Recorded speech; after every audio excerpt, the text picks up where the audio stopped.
Due to already high river levels and the prospect of more bad weather, the town of Karlovac and surrounding areas are preparing themselves for the strong possibility of flooding.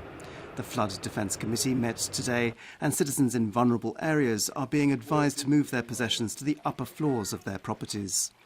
Karlovac's mayor, Damir Jelic, has said that water levels on the Kupa and Korana rivers are expected to reach 840 centimetres, higher than during the floods last autumn. The highest water levels on these rivers are expected during Thursday night through to Friday. Over 168,000 migrants have entered Croatia since the beginning of the crisis. In order to make their passing through Croatia quicker and more comfortable during the winter months, a transit centre for migrants is being prepared in Slavonski Brod.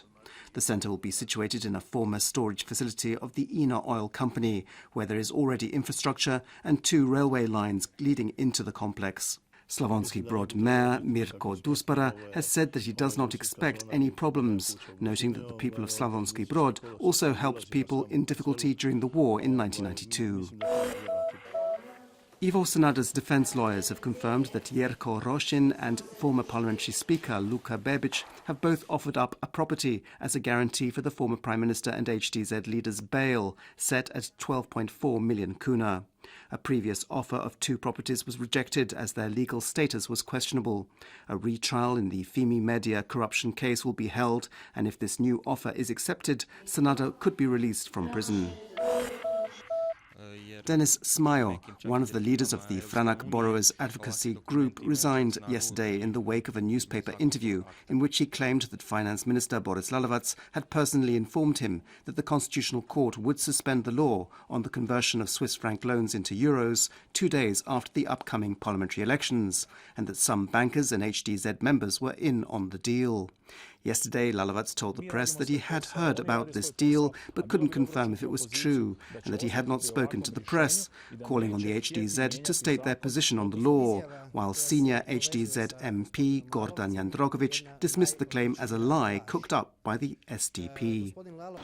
And the Constitutional Court issued a statement yesterday denying these allegations and condemning this and similar manipulations in the public sphere by all parties involved in the Swiss franc loan conversion issue.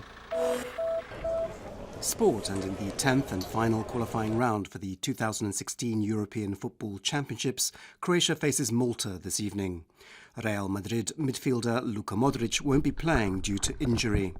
If Croatia are to avoid the additional playoffs, they not only need a win, but also that Italy doesn't lose to Norway in Rome. The match kicks off at 8:45 p.m. Italy and Norway play at the same time. In the 5th round of regional ABA basketball, Zagreb Cibona and Zadar both suffered defeats last night. Cibona lost to Metalac 77-61, while Zadar were beaten at home by Megalex 81-76. Red Star lead the table with Budućnost and Cedevita in second place with 4 wins and 1 loss, while Zadar and Cibona are towards the bottom with 1 victory and 4 defeats. This afternoon's forecast calls for moderately to heavily overcast skies with occasional rain.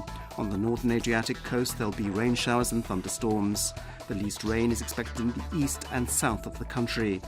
Winds inland will generally be light, with a light to moderate southeasterly wind in eastern and higher regions.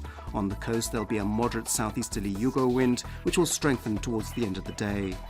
Afternoon temperatures will be between 10 and 15 degrees Celsius inland, between 17 and 22 degrees on the coast.